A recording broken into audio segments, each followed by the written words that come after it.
नमस्कार, good evening, बहुत स्वागत है आप सबका। आप देख रहे हैं टॉप 4, जिसमें हम 4 मिलकर आपको बताएंगे 4 बजे तक की तमाम बड़ी खबरों का पूरा अपडेट। शुरू करते हैं सफर। तो आज पूरे ही देश भर में भाई दूज मनाया जा रहा है और भोपाल में भी मुख्यमंत्री निवास में भाई दूज कार्यक्रम का आयोजन किया गया, जहां भोपाल के अलग अलग क्षेत्र से पधारी महिलाओं ने मुख्यमंत्री शिवराज सिंह चौहान को तिलक लगाकर आशीर्वाद दिया। इस दौरान सीएम शिवराज ने महिलाओं के लिए एक और बड़ी घोषणा का ऐलान किया है। सीएम ने कहा कि अब लाडली बहना योजना के बाद सरकार लाडली लखपति योजना भी शुरू करेगी, जिसमें सभी हितग्राही महिलाओं की आय 10,000 रुपए महीना सुनिश्चित की जाएगी। हालांकि बीजेपी ने इसे अपने चुनावी संकल्प पत्र में भी इस योजना का जिक्र किया था। सीएम शिवराज ने कहा कि सरकार लाडली बहना योजना की सभी 1.25 करोड़ हितग्राही की सालाना आय 1 लाख रुपए कराएगी।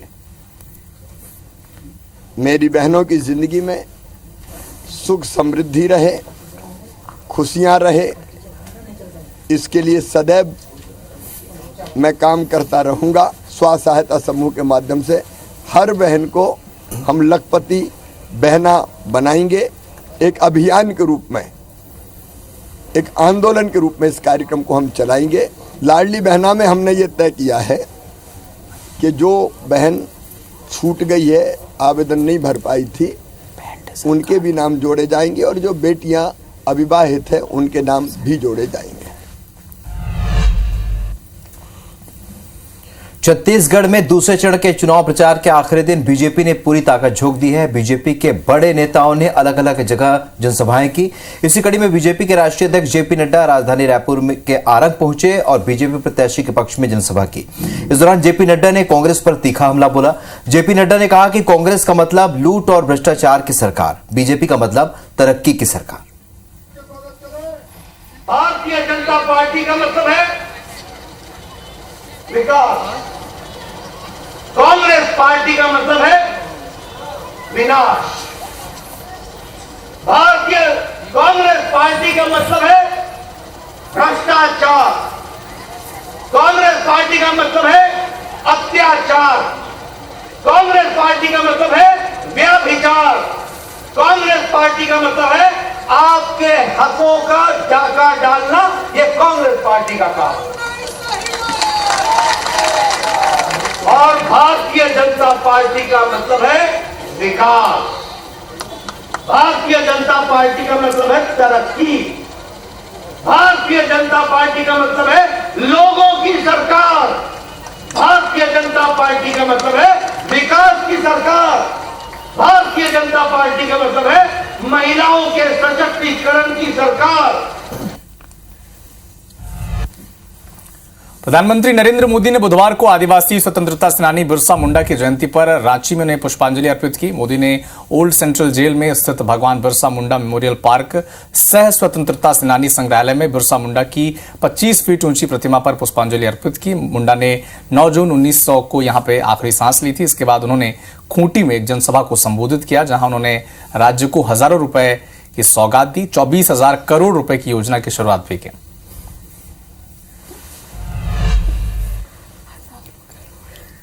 इलेक्शन कमीशन ने प्रियंका गांधी को एक नोटिस दिया है। इंदौर के सांवेर में बयान को लेकर यह नोटिस है। सांवेर में रैली के दौरान प्रियंका ने प्रधानमंत्री पर आरोप लगाया था कि बीएचईएल को उद्योगपतियों को बेचने का काम प्रधानमंत्री ने किया।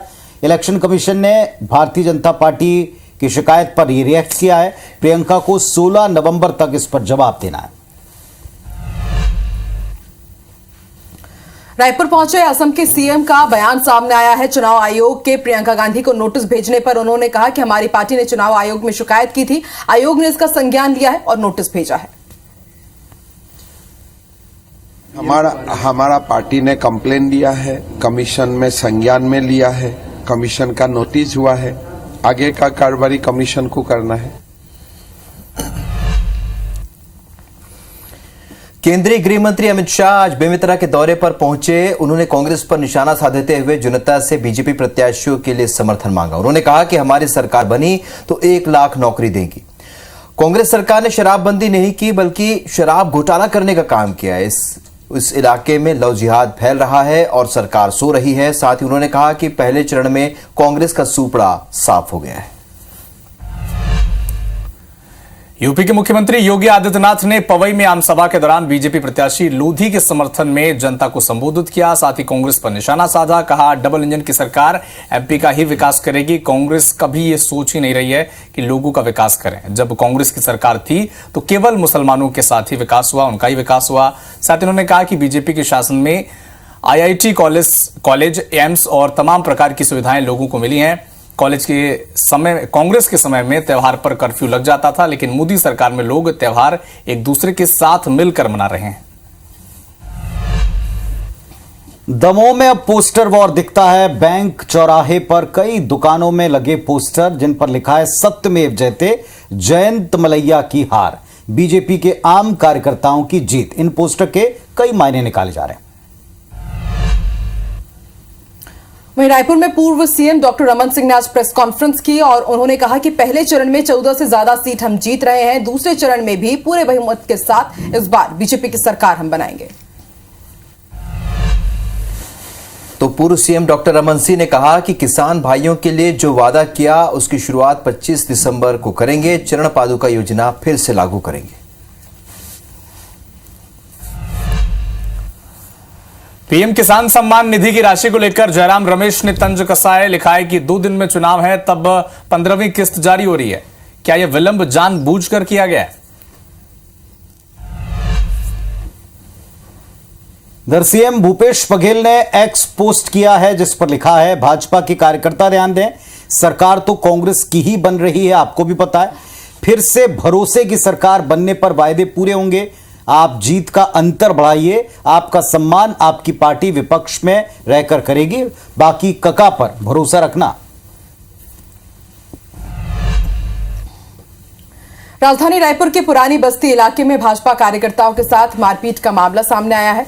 बताया जा रहा है कि पुरानी बस्ती इलाके के गौरा गौरी चौक पर गल्लू साहू और शिव साहू रायपुर दक्षिण विधानसभा के बीजेपी प्रत्याशी ब्रजमोहन अग्रवाल के बैनर पोस्टर लगा रहे थे और तभी वसीम खान समेत कई आरोपियों ने बैनर पोस्टर लगाने से मना किया और लाठी डंडों से पिटाई शुरू कर दी, जिसके बाद नाराज बीजेपी कार्यकर्ताओं ने थाने का घेराव किया। मौके पर पुलिस के आला अधिकारी पहुंचकर कार्रवाई का आश्वासन दिया, तब जाकर के नाराज बीजेपी कार्यकर्ता शांत हुए। पुरानी बस्ती पुलिस ने 2 आरोपियों की पहचान करते हुए वसीम खान और अन्नू समेत कई अन्य आरोपियों के खिलाफ केस दर्ज कर तलाश शुरू कर दी है। भारतीय जनता पार्टी वाले थाना पहुंचे थे। इनका एक कार्यकर्ता गल्लू साहू नामक व्यक्ति चौक में भारतीय जनता पार्टी के झंडे लगा रहा था, तो उतने में कुछ व्यक्ति आए जिसमें से वसीम और अन्नू नामक लड़के इनके साथ झंडा न लगाने को लेकर धक्का मुक्की मारपीट किए। इसमें धारा 294, 506, 323, 34 के तहत अपराध पंजीबद्ध किया गया है।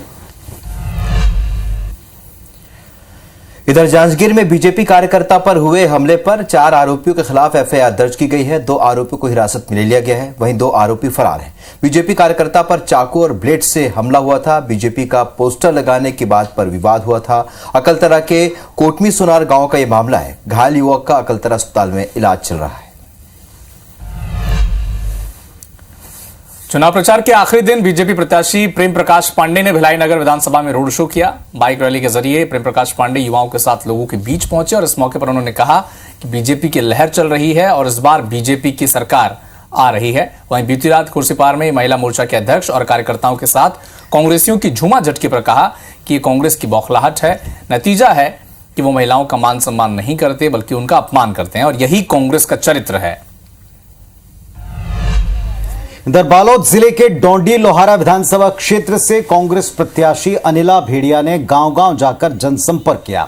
प्रचार के दौरान कांग्रेस सरकार की योजनाओं और क्षेत्र में अपने द्वारा किए गए काम गिनाए और ग्रामीणों से एक बार फिर अपने लिए समर्थन मांगा। कांग्रेस प्रत्याशी अनिला भेड़िया पिछले 2 कार्यकाल से इसी क्षेत्र से विधायक हैं। वे कांग्रेस की मजबूत प्रत्याशी मानी जा रही।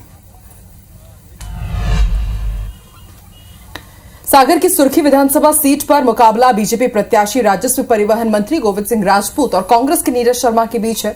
सुर्खी में इस बार सबसे बड़ा मुद्दा है वो विकास का है। सुर्खी विधानसभा में विकास के मुद्दे पर गोविंद सिंह राजपूत जनता से वोट मांग रहे हैं और उनका दावा है कि 3 साल पहले उपचुनाव में जो घोषणाएं और वादे उन्होंने किए थे वो लगभग पूरे हो चुके हैं। सभी अब उन्हें सुर्खी विधानसभा पर आशीर्वाद देंगे और नंबर 1 विधानसभा उसे बनाएंगे।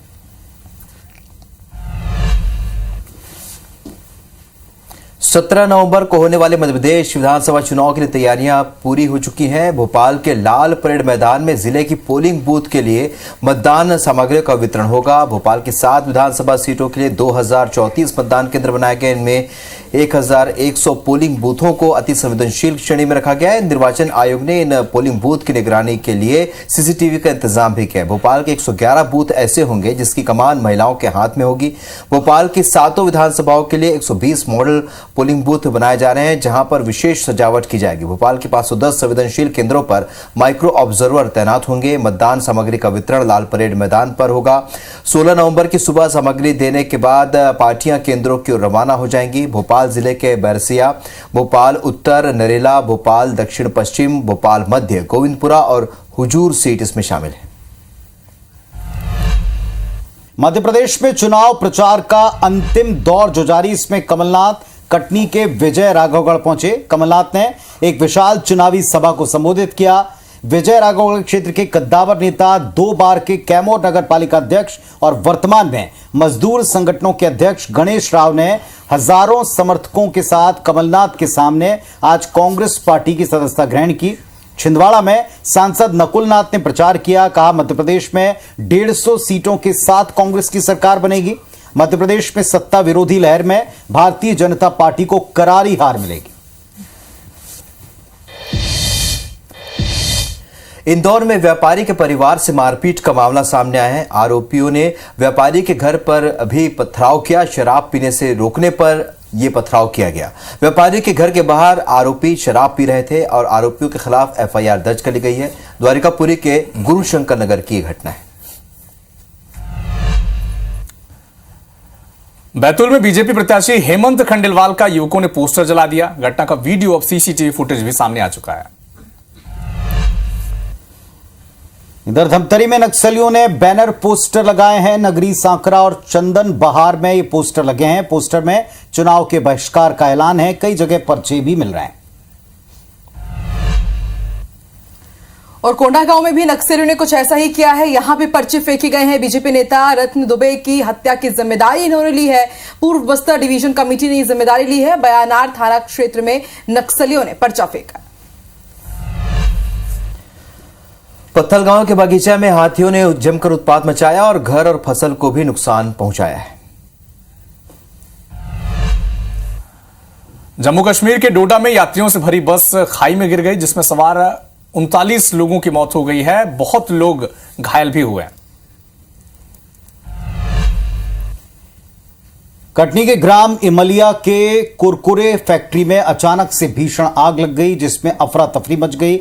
आग लगाते ही फैक्ट्री में मौजूद सभी कर्मचारी वहां से बाहर निकाले गए। मौके पर 10 से ज्यादा फायर ब्रिगेड पहुंची, जिसमें आग पर काबू पा लिया गया, लेकिन काफी नुकसान होने की आशंका है। वहीं अहमदाबाद एक्सप्रेस ट्रेन के B2 कोच में आज अचानक आग लग गई। भिलाई पावर हाउस स्टेशन के पास ट्रेन में आग लगी थी। फिलहाल आग पर काबू पा लिया गया है। आग लगने का कारण अभी भी अज्ञात है। पुरी रेलवे स्टेशन के यार्ड में खड़ी ट्रेन में आग लग गई। फिलहाल दमकल की टीम ने आग पर काबू पा लिया है, पर अब तक आग लगने का कारण पता नहीं चल पाया है। दिवाली की रात बाइक पर स्टंट करके पटाखे फोड़ने वाले 10 लोगों को गिरफ्तार कर लिया गया है। स्टंटबाजी का वीडियो वायरल हुआ था, जिसके बाद पुलिस ने यह कार्रवाई की है। क्रिकेट वर्ल्ड कप का सेमीफाइनल मुकाबला मुंबई के वानखेड़े में भारत न्यूजीलैंड के बीच में लगातार जारी। भारत ने टॉस जीता, पहले बल्लेबाजी को चुना। रोहित और गिल ने शानदार ओपनिंग भी की। रोहित ने 29 गेंदों में 47 रन जोड़े। सऊदी ने रोहित को आउट किया। गिल 79 रन पर रिटायर हर्ट हुए। क्रीज पर कोहली और अय्यर टिके हैं। कोहली अर्धशतक जड़ चुके हैं। 30 ओवर तक भारत का स्कोर 214 रन पार कर चुका है।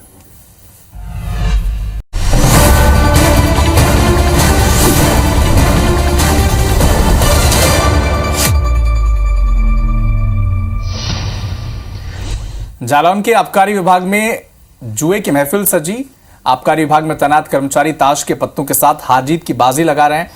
जुआ खेले जाने का वीडियो भी सोशल मीडिया पर जमकर वायरल हो रहा है।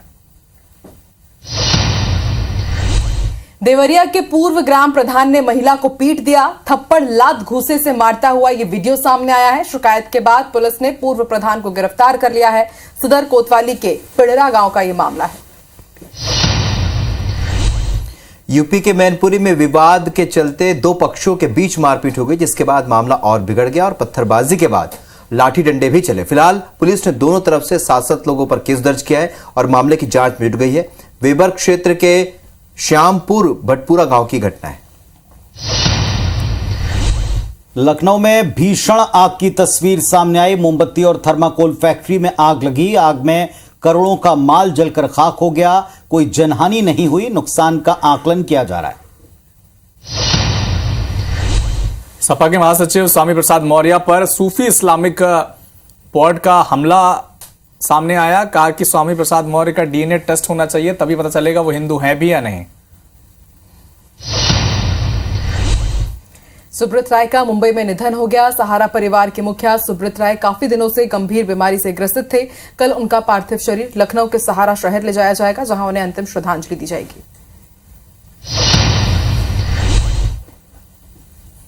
और उत्तराखंड की हर खबर को जानने के लिए IBC 24 UP UK को सब्सक्राइब करें और नोटिफिकेशन बेल दबाना ना भूलें।